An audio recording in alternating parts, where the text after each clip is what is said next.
Salam əziz izləyicilərim. Bu gün sizlərlə paxlava resepti bölüşəcəyəm. Mən 2 list paxlava üçün xəmir yoğuracağam. Onun üçün də içinə gedən ərzaqları sizinlə bölüşəcəyəm. 1 kilo 800 qram un, 2 stəkan əridilmiş çörək yağı, 2 stəkan ilıq süd, 1 çay qaşığı maya, 6 yumurta əlavə edəcəm. Hər birini qatıb yaxşıca xəmir yoğuracağam. Bütün ərzaqlarımızı qatdıq. İndi yaxşıca xəmirimizi yoğuracağıq. Artıq xəmirimiz hazırdır. Qoyacağıq 30 dəqiqə dincəlsin. Keçirik içiliyi hazırlamağa. Deməli, xanımla içliyimizi hazır elədim.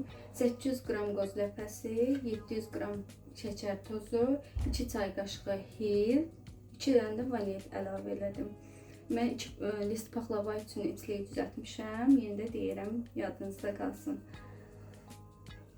Deməli, xanımlar, xəmirimiz hazırdır. Xəmirimizi kündələri eləyirik. Deməli, altı ilə üst hissəsinə 250 qramlıq kündələr hazır edirik.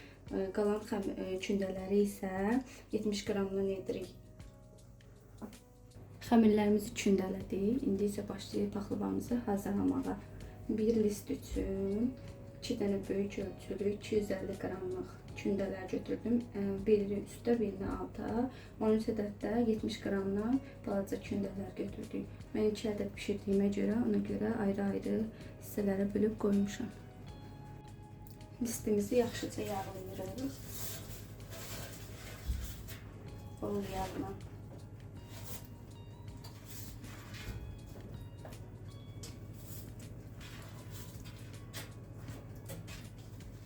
Sonra xəmirimizi içinə əlavə edirik. Birinci və ikinci qatı ancaq yağlayırıq, yəni içliyi əlavə etmirik. Gördüyünüz kimi bu formada yayıb, üzərini yağlayırıq. Yenə bir qatda əlavə edib onu da yağlayıb, sonra artıq içliyi tökə bilərik.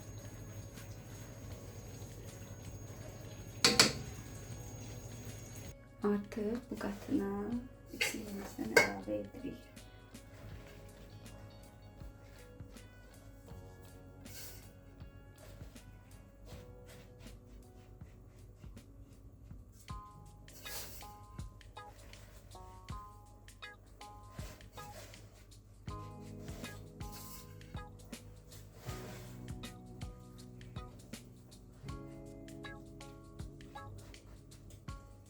Artıq paxlavamız hazırdır. Gördüyünüz kimi üzərinə yumurta sarısı çəkib, kəsib və tufafkamıza qoyacağıq. Bir 5 dəqiqədən sonra götürüb üzərinə 1 stəkan yağ gəzdirəcəyik. Sonra yenidən tufafkaya qoyacağıq, pişsin. Artıq paxlavamız hazırdır. Gördüyünüz kimi bu formada yumurtasını çəkib, kəsib və üzərinə mən qoz qoydum. Siz ürəyiniz nə istəyir, üzərini onunla bəzəyə bilərsiniz. Fındıq, badam. İndi isitdiyimiz sovamızın içərisinə qoyuruq və biraz qaldıqdan sonra götürüb üzərinə 1 stəkan yağ gəzdirib yenidən tufafkamızın içərisinə qoyuruq. Sobadan çıxartdım. İndi üzərinə yağ töküb yenidən aralarını kəsib sobaya göndərəcəm. Yağını əlavə elədim və aralarını kəsdim. Bu formada yenidən sobamızın içine koyuyoruz.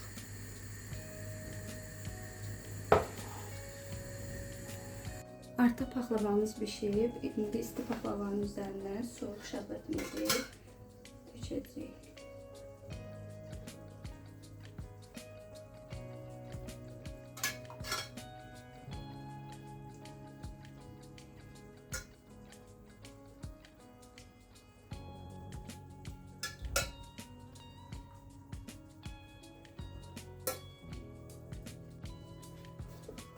Əlavə elədim şərbətimizi. Çox gözəl. İndi bütün şərbət onun canına keçəcək. Belə videoların davamlı gəlməsini istəyirsinizsə, videolarımı bəyənin, kanalıma abunə olun və zınqrov işarəsi açmağı unutmayın. Hələlik.